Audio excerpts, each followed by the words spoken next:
നടൻ ദിലീപ് പ്രതിയായ ബലാത്സംഗ കേസിൽ വിധി ചോർന്നതായി പരാതി. നമസ്കാരം. ഈ ദിവസത്തെ ഏറ്റവും പ്രധാനപ്പെട്ട വാർത്താ വിശേഷങ്ങളുമായി ജനയുഗം ടോപ്പ് 10 ന്യൂസിലേക്ക് സ്വാഗതം. നടിയെ ആക്രമിച്ച കേസിൽ ഗൂഢാലോചന കുറ്റം ആരോപിക്കപ്പെട്ട 8ാം പ്രതി ദിലീപിനെ കുറ്റവിമുക്തനാക്കിയ വിചാരണ കോടതി വിധി ചോർന്നതായി ഹൈക്കോടതി അഭിഭാഷക associations president advocate Yashwant Shenoy. കേസിന്റെ വിധി വരുന്നതിന് ഏകദേശം ഒരാഴ്ച മുമ്പ് സംഘടനയ്ക്ക് ഊമക്കത്ത് ലഭിച്ചുവെന്നും കത്തിലെ വിവരങ്ങൾ വിധിയുമായി സാമ്യമുള്ളതാണെന്നും ഇത് സംബന്ധിച്ച് വിശദമായ അന്വേഷണം വേണമെന്നും ആവശ്യപ്പെട്ട് യശ്വന്ത് ഷേണായി ഹൈക്കോടതി ചീഫ് ജസ്റ്റിസിന് കത്ത് നൽകി. തദ്ദേശ തെരഞ്ഞെടുപ്പിന്റെ 2ാം ഘട്ട വോട്ടെടുപ്പ് നാളെ. തൃശൂർ മുതൽ കാസർഗോഡ് വരെയുള്ള 7 ജില്ലകൾ വ്യാഴാഴ്ച വിധി എഴുതും. തെരഞ്ഞെടുപ്പിന് മുമ്പ് തന്നെ കണ്ണൂർ, കാസർഗോഡ് ജില്ലകളിലെ 15 വാർഡുകളിലെ വിജയം LDFന് ആവേശം പകർന്നു. 470 പഞ്ചായത്തിലെ 9027 വാർഡിലേക്കും 77 ബ്ലോക്ക് പഞ്ചായത്തിലെ 1177 ഡിവിഷനിലേക്കും 7 ജില്ലാ പഞ്ചായത്തിലെ 182 ഡിവിഷനിലേക്കും 47 മുനിസിപ്പാലിറ്റിയിലെ 1834 ഡിവിഷനിലേക്കും തൃശൂർ, കോഴിക്കോട്, കണ്ണൂർ കോർപ്പറേഷനുകളിലായി 188 ഡിവിഷനിലേക്കുമാണ് തെരഞ്ഞെടുപ്പ്. രാഹുൽ മാങ്കൂട്ടത്തിൽ MLAക്കെതിരായ 2ാമത്തെ ബലാത്സംഗ കേസിൽ കർശന ഉപാധികളോടെ മുൻകൂർ ജാമ്യം. തിരുവനന്തപുരം പ്രിൻസിപ്പൽ സെഷൻസ് കോടതിയാണ് ഉത്തരവ് പുറപ്പെടുവിച്ചത്.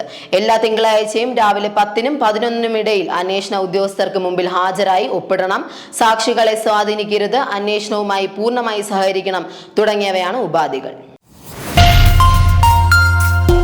തദ്ദേശ സ്വയംഭരണ തെരഞ്ഞെടുപ്പിൽ തിരുവനന്തപുരം നഗരസഭ പിടിക്കാമെന്നത് BJPയുടെ ആഗ്രഹം മാത്രമെന്ന് മന്ത്രി V ശിവൻകുട്ടി. LDF മികച്ച ഭൂരിപക്ഷത്തിൽ വിജയിക്കും. BJPയുടെ കൗൺസിലർമാരുടെ എണ്ണം തിരുവനന്തപുരം നഗരസഭയിൽ കുറയുമെന്നും അദ്ദേഹം പറഞ്ഞു.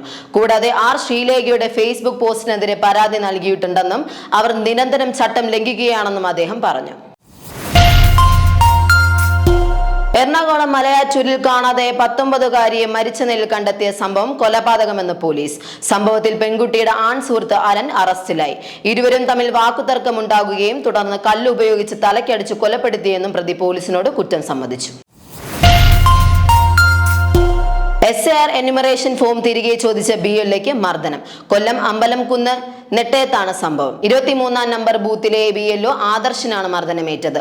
ഒരു വ്യക്തിയുടെ വീട്ടിലെത്തി SIR ഫോം തിരികെ ചോദിച്ചപ്പോൾ തട്ടിക്കയറുകയും കയ്യേറ്റം നടത്തുകയും ചെയ്യുകയായിരുന്നു. കൊല്ലൂരിലെ PWD ഓഫീസിൽ സീനിയർ ക്ലർക്കായി ജോലി ചെയ്യുകയാണ് ആദർശ്. സംഭവത്തിൽ പൂയപ്പള്ളി പോലീസ് കേസ് രജിസ്റ്റർ ചെയ്ത് അന്വേഷണം ആരംഭിച്ചു. ലോക്സഭയിൽ SIR ചർച്ചയ്ക്കിടെ അമിത്ഷായും രാഹുൽ ഗാന്ധിയും തമ്മിൽ വാക്പോര്. വോട്ട് ചോരിയിൽ ചർച്ചയ്ക്ക് കേന്ദ്ര ആഭ്യന്തരമന്ത്രി അമിത്ഷായെ രാഹുൽ ഗാന്ധി വെല്ലുവിളിച്ചു. പാർലമെന്റിൽ അമിത്ഷായുടെ പ്രസംഗത്തിനിടെ ഇടപെട്ടായിരുന്നു രാഹുലിന്റെ വെല്ലുവിളി. ഇതോടെ കുപിതനായ അമിത്ഷാ വോട്ട് ചോരി ആദ്യം നടത്തിയത് കോൺഗ്രസ് ആണെന്ന് തിരിച്ചടിച്ചു. ഡൽഹിയിലെ ഹോട്ടലുകളിൽ വിറകിനും കൽക്കരിക്കും നിരോധനം ഏർപ്പെടുത്തി ഡൽഹി പൊല്യൂഷൻ കൺട്രോൾ കമ്മിറ്റി. എല്ലാ ഹോട്ടലുകളിലും റെസ്റ്റോറന്റുകളിലും ഓപ്പൺ ഈറ്ററുകളിലും ഗ്രില്ലിനായും മറ്റും ഉപയോഗിക്കുന്ന തന്തൂർ അടുപ്പുകൾക്കാണ് നിയന്ത്രണം ഏർപ്പെടുത്തിയിരിക്കുന്നത്. 16 വയസ്സിൽ താഴെയുള്ള കുട്ടികൾക്ക് സമൂഹ മാധ്യമ ഉപയോഗം വിലക്കുന്ന നിയമം ഓസ്ട്രേലിയയിൽ പ്രാബല്യത്തിൽ. ഈ നിയമം പാസ്സാക്കുന്ന ആദ്യ രാജ്യമാണ് ഓസ്ട്രേലിയ. ഇതോടെ Instagram, Facebook, X, TikTok, YouTube തുടങ്ങിയവയിലെ കൗമാരക്കാരുടെ ലക്ഷക്കണക്കിന് അക്കൗണ്ടുകൾ നിർജീവമാവും. ഉക്രൈൻ പാർലമെന്റും വിദേശ സഖ്യകക്ഷികളും പിന്തുണച്ചാൽ അടുത്ത 3 മാസത്തിനുള്ളിൽ യുദ്ധകാല തെരഞ്ഞെടുപ്പ് നടത്താൻ തയ്യാറാണെന്ന് പ്രസിഡന്റ് വ്ളോഡിമിർ സെലൻസ്കി. യുക്രൈൻ വളരെ കാലമായി തെരഞ്ഞെടുപ്പ് നടത്തുന്നില്ലെന്നും സെലൻസ്കി അധികാരത്തിൽ കടിച്ചു തൂങ്ങുകയാണെന്നും US പ്രസിഡന്റ് ഡൊണാൾഡ് ട്രംപ് പൊളിറ്റിക്കോയ്ക്ക് നൽകിയ അഭിമുഖത്തിൽ പറഞ്ഞിരുന്നു. ഇതിനു പിന്നാലെയാണ് സെലൻസ്കിയുടെ പ്രസ്താവന. ജനയുഗം ടോപ്പ് 10 ന്യൂസിലൂടെ വീണ്ടും കാണാം. കൂടുതൽ വാർത്തകൾക്കും വിശേഷങ്ങൾക്കുമായി ജനയുഗം വെബ്സൈറ്റ്, YouTube ചാനലുകൾ സന്ദർശിക്കുക.